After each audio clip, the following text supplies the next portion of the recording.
في كل مرة بعمل فيها كباب الحلة بيطلع أحلى من المرة اللي قبلها، وده لأن دي الأكلة المفضلة عندي، فبتطلع في منتهى اللذاذة. حتى بتتحضر في حلة واحدة بس في منتهى السهولة، بتكون جاهزة معايا. لايك ويلا نبدأ كده على طول.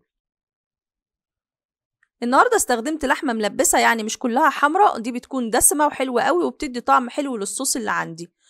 قطعوها التقطيعة اللي انتوا عاوزينها، بالحجم اللي انتوا عايزينه، كبير أو متوسط أو صغير. بعد كده في حلة على النار هننزل فيها كده بمعلقة كبيرة من السمنة البلدي أو أي سمنة انتوا بتفضلوها. أول ما هتسيح معايا والسمنة والحلة تسخن كويس جدا جدا، هننزل على طول باللحمة اللي عندنا واحدة واحدة كده، عشان تاخد معايا صدمة كده ولون من كل جنب. عشان كده يفضل نستخدم حلة تكون واسعة شوية عن اللي أنا استخدمتها كمان. بعد كده أول ما هتاخد معايا لون هنقلبها على الناحية التانية، وهنسيبها برضو شوية.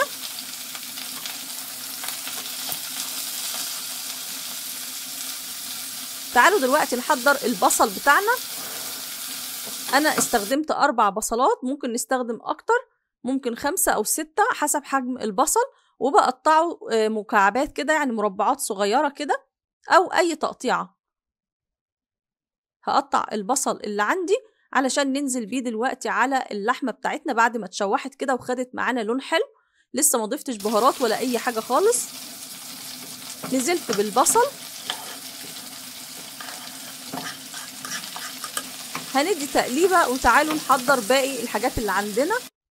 معايا واحدة بس من الطماطم، ممكن نستعمل 2 مش أكتر من كده عشان اللون.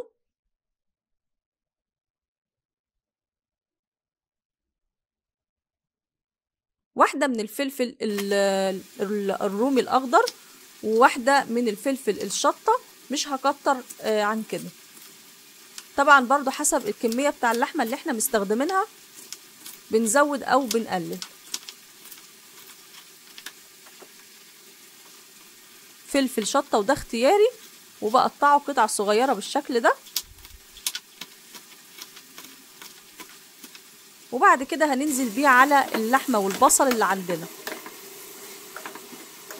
كل ما بتقعد على النار بتاخد معايا لون، برضو شايفين اللون بتاع اللحمة كده، اللون تمام. هننزل بقى بآخر حاجة بالفلفل والطماطم اللي عندنا. هندي تقليبة. هكون مسخنة مية عشان أضيفها للحمة عشان تستوي فيها. بضيف نص كوباية في نص كوباية كده كل ما بتحتاج، ما بضيفش المية كلها مرة واحدة عشان الصوص يبقى معانا تقيل. وبغطي عليها من وقت للتاني، بشوفها لو احتاجت مية ولسه ما استوتش بضيف. بعد كده هظبط بقى الملح والفلفل الأسود وبهارات كده 7 بهارات بس، ربع معلقة صغيرة، ما بكترش بهارات، بكتفي بالحاجات دي وهي بتبقى طعمها تحفة وزي الفل. هدي تقليبة كده وبتابعها واشوفها لو استوت، ببدأ بعد كده اطفي عليها، مش محتاجة معايا اي حاجة تاني.